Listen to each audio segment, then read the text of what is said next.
Wow, we are having a great conversation. If you missed the last one, please do go back and watch Clive, like a ninja, unpack the whole book of Romans and show us the importance of understanding the context of God's heart for Israel there. But now we promised everybody we'd answer this question, what Galatians chapter 6 means when it talks about the Israel of God. Jane, you've got a really good perspective on what is the Israel of God. Is the church the Israel of God, or is it something else? I think it's, God always wanted a people to live, this ecclesia, to live kingdom life, to live with him as Lord.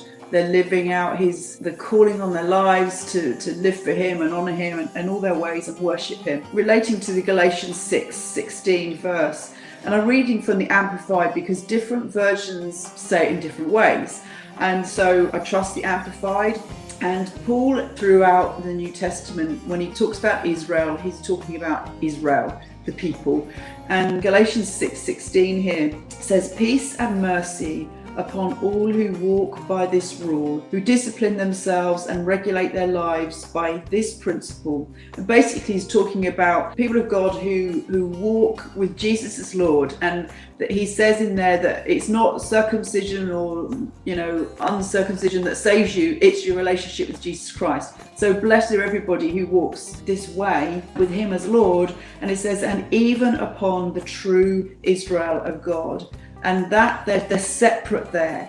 So they're the people who have got, born again, and then there's the true Israel, the Jewish people who have turned to Jesus as their Messiah. They're not depending on their circumcision anymore, that Jesus is their Lord, they've come to believe in him.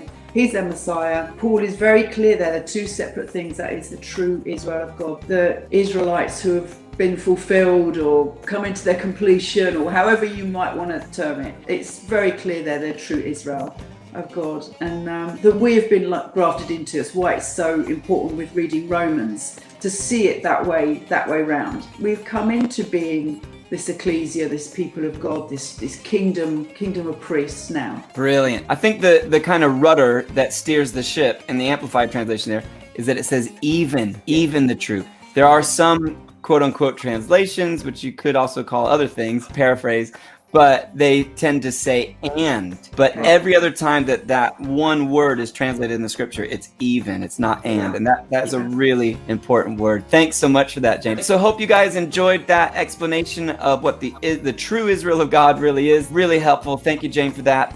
If you want to stay tuned, the next episode, we're going to be talking about the impact that Maoz Israel, which is the parent company behind Why Israel, had and continues to have on kingdom faith, which is the church movement that Clive and Jane lead. We'll see you guys on the next one.